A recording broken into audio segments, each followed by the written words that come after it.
Hi there, motor homeowners. Today on your 2022 E450 Series chassis motorhomes, we're going to be taking a look at and showing you how to install eTrailer's XHD tow bar. And this is what our eTrailer XHD tow bar looks like.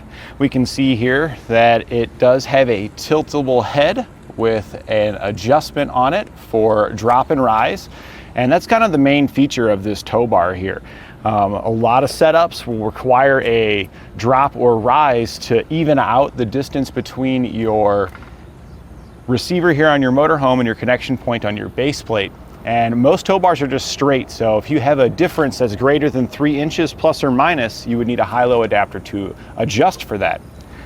With our XHD tow bar here, you've got 1.5 inches of adjustment up or down by moving this mechanism. We've got it in the rise position, but you could also put it in the drop position, and then another 1.5 inches of tilt here on the head, giving you about 3 inches plus or minus. So you've got some built in with this one, so you can, on a lot of setups, you can eliminate the need for those additional accessories, which can be kind of expensive. They extend your unit out further, sometimes require even more components, because if that distance extends it so far, your safety cables may need extensions and things like that.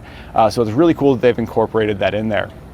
Now, additionally, this tow bar does give you a little bit of cable management here with our rod to hold our cabling up off the pavement, and does include safety cables with management for those as well.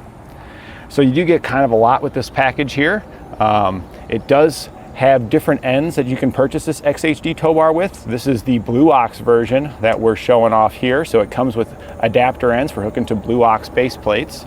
But you can get it in a Roadmaster version or another manufacturer's version, so that way you can match your base plate.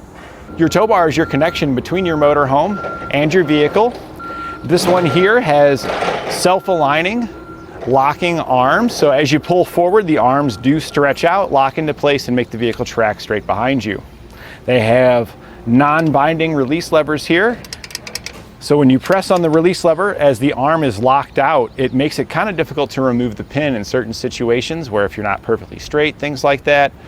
So being able to press the release and unlock the arm, it adds just a little bit of play in the mechanism that makes a big difference in being able to get your pins removed. And this is our XHD tow bar. So this is the high capacity tow bar. You get a little over 10,000 pounds with this bar, but we do have the SD tow bar, which is the standard tow bar for those lighter vehicles. Really, with the Jeep Wrangler that the customer's using today, he could have got away with the SD and been just fine. But the XHD is a great option if you've got multiple vehicles you flat tow. Maybe you got a heavier or a lighter one, or if it's this is just an investment because you're planning on upgrading your vehicle that you're going to flat tow with down the line in the future, and you want to make sure that you're going to be able to pull it. There's 5 main components you'll need when flat towing your vehicle behind your motorhome. You'll need your tow bar, which is the connection between your motorhome and your vehicle. Your safety cables, which is a supplemental connection in addition to your tow bar. You'll need your base plate, which provides the connection point on your vehicle that you'll attach your tow bar to. You also need your diode wiring, which will take your lighting signals from your motorhome and transfer it to the lights at the back of your vehicle, so people behind you will know your intentions when going down the road. And lastly, your supplemental braking system, which will apply the brakes in the vehicle when you hit them in your motorhome, so you can help you to come to a safe stop. Our tow bar will insert into our receiver. You can see you've got 2 different holes, so you can choose the distance that you want to set, whether you want it to be a little bit longer or a little bit shorter. It does have a drop and rise built into it right here. It does normally come in the other position with this piece down, but you can take these bolts loose and this one here loose, and you can flip this over if you need it to be in the rise position, which we did on this particular Jeep. We had to put it in the rise. That's why this angle is at the top. Normally it angles downward when you pull it out of your box. So yeah, you just simply pull those loose. They come loose already. You will have to tighten these because there's a tilt portion of this as well. We're going to be covering that, but just know these bolts are going to be pre-loose when you get the tow bar, so that way you can make this adjustment. So we flipped it over. Now we're going to sit it inside of our receiver here and pin it in.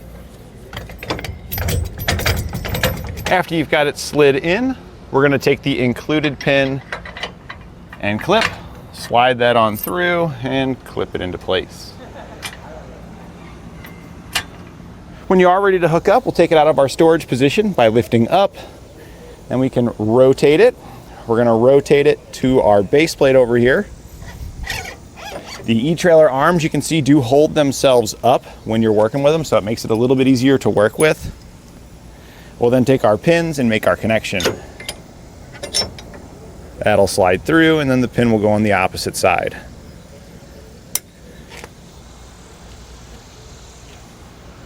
We'll then do the same thing with our other arm.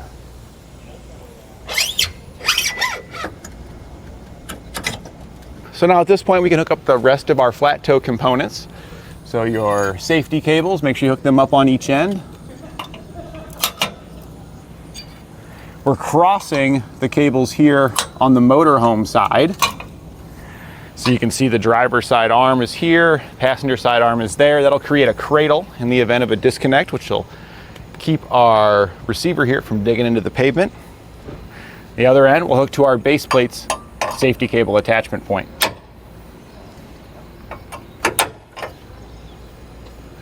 And then you'll probably have some other components, such as your supplemental braking system and your diode wiring. We'll want to hook those up as well.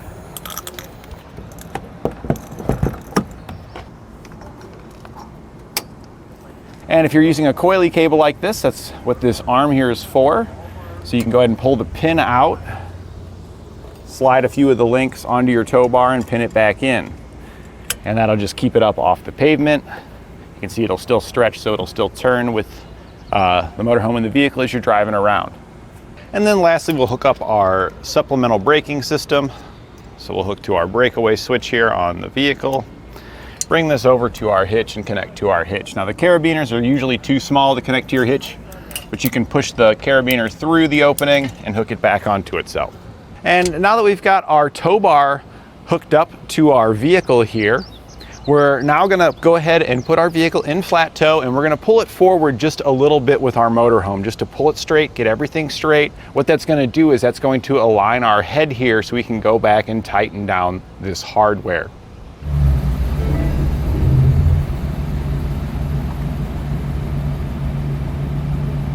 Now that we've pulled it forward, it straightens out our head and we can tighten it down. We're gonna use a 3/4 socket for the smaller bolts.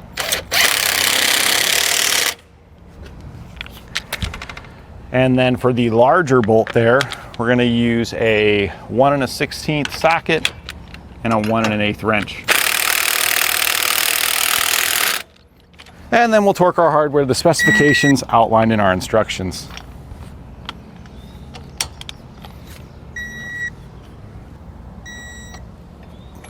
Once our hardware is tightened down, we're ready to just get our vehicle in flat tow and hit the road. And that completes our installation of eTrailer's XHD tow bar on our 2022 E450s class motorhome.